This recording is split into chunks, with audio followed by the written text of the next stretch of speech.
And nidhana means no death. So anadi nidhana, he's never born and he never dies.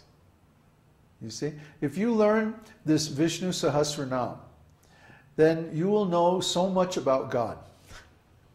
Because all these names, each name is full of knowledge about some quality or some incarnation or some aspect of God.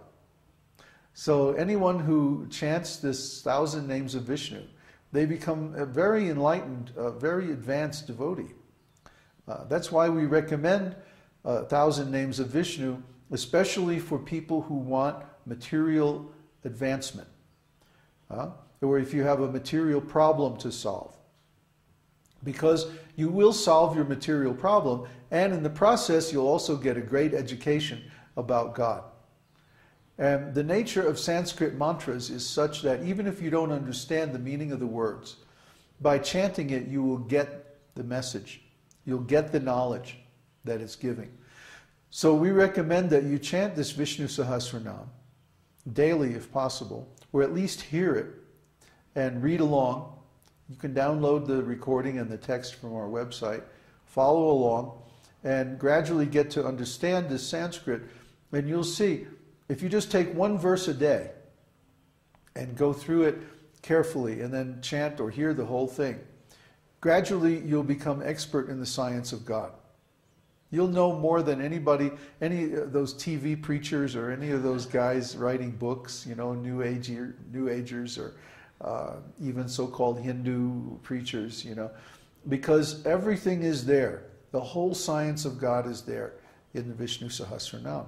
It's so powerful. So Krishna is never born and he'll never die.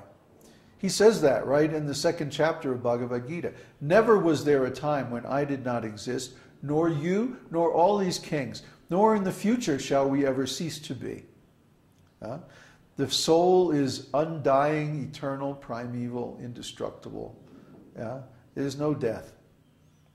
Just the body dies. The soul never dies. So don't worry about it. Don't lament, he says to Arjuna. Why are you lamenting? Even if you have to kill all your relatives, you're not going to be killing them, just their bodies. They have done something very wrong. They've taken away your kingdom. And they tried to harass you and attack you in so many ways. You have the right to retaliate as a kshatriya. So you have to do it. If you don't do it, then people in general will think you're a coward. So in general, people are cowardly because they think, oh, if I do this, I'm going to die. If I move out of the city, if I quit my job, if I just become a sadhu, if I just, worship God and chant the holy name, then I'm going to die. I won't be able to accumulate material enjoyment. Oh, what's going to happen to me? Boo, boo, boo. What? No pasta. Oh my God, it's the end. So, I had every other day when I was in the jungle, I had pasta. So, even in the jungle, you can somehow or other. But that's not the point. The point is that if we become devotees, it's not like we're going to die. Come on. People live. I saw people in India living in cardboard boxes. Literally living in a cardboard box on the street. And guess what? They were happier than the people I know in the US who have big houses, big cars, all this stuff. Their marriages last their whole life, no divorce. They even have kids living in the cardboard box. I don't know how they do it. But they're doing it. And I've seen. So it's possible to live with very little. We think we need all this stuff. Not true. No. And even if we die in the pursuit of self-realization, then what better way to spend our life? We're going to die anyway. There's no way to stop it. You're going to die at the time when you are destined to die. Your death is born along with your birth. That which is born will also die. That which has a beginning also has an end. So this material body is going to die. But we shouldn't be intimidated by that. We shouldn't be afraid of it. We shouldn't be in denial about it either. And we shouldn't... Uda was going, oh, he's in anxiety. No, we shouldn't be in anxiety about it because it's going to happen. It's a natural process. It happens to everybody. And we've all died millions of times before. And look, we're still alive. So, Krishna's going to give us another body. It's natural for rascals. Yeah. Well, natural for rascals to be afraid of death because they know that when they die, they subconsciously know that they're going to be in a hellish condition because of their sinful activities. But if you live a virtuous life of devotion to God, then how can you be in a worse situation? You're going to be in a better situation. So the devotee actually looks forward to dying because that means I get to get rid of this old material body and get a much better situation in the next life. Even if we don't get to the spiritual world, we're going to be in a much better situation in this material world with better guidance, better opportunities, better facilities, and so on. Is there a question? Peter said, fear of death is the number one American motivation. Fear of death is the number one American motivation. That means that people are doing everything to stop death. You see, they have these expensive medical insurance, and then when they get sick and old, then they go to the hospital, and then the doctors do all these unnecessary treatments. Because what can they do? At most, maybe they'll add another 6 months to the life, and the whole time you have to be in bed with tubes stuck in various orifices of your body, and I mean, it's just disgusting, Prabhupada said that when his father got old and he had a stroke and he couldn't walk anymore, he just stopped eating. His father was a pure devotee. His father wasn't an ordinary person. But he said, okay, the body is useless, so I'm just going to not maintain it anymore and get a new one. Like that. So he got a new body.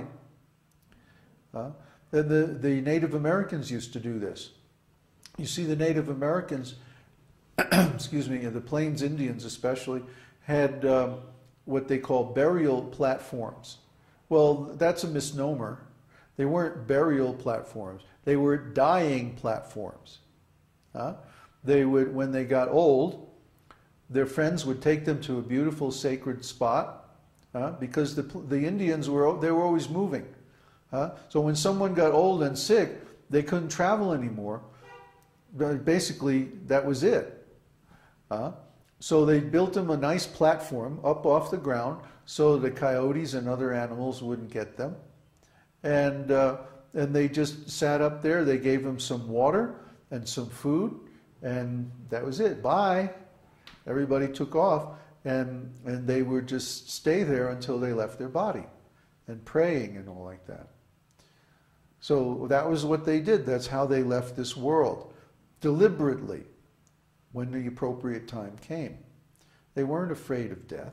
They knew they're immortal, they're eternal beings. We have, in America especially, this cult of trying to postpone death as long as possible. Well, why? This life is so miserable. Why do you want to postpone death, especially when you're old and sick? Who wants to live another 6 months or a year? If you're just suffering just prolongs the agony. Well, why do you want to do that? But because people don't understand austerity, they don't understand how to control their senses. Yeah, they don't understand spiritual life or the nature of the soul or God or anything. They're completely in ignorance. So they're just like clutching onto this miserable life and trying to hold on to it as long as possible. Yeah, they're afraid of death. They're fools. So don't be a fool. Don't cheat yourself. Study this esoteric teaching. Understand and realize the nature of the soul. And then you won't be afraid of death. Should I tell this story, my jivana? Yeah? It's a really cool story. This sage and his disciple are walking in the forest. And first they come along, they meet a brahmana. And of course the brahmana is self-realized and he's doing all kinds of spiritual practices and stuff like that. And so they say, the sage blesses him, ma jivana. Ma jivana means don't live. Die immediately. And then they're walking along a little farther and they meet a prince. And of course the prince, you know, he's the son of the king. He's going to be the next king. So everybody's giving him all kinds of sense gratification and you know, they all want to be on his good side so that when he becomes the king, you know, they'll be in his good graces and so on. So then he blesses the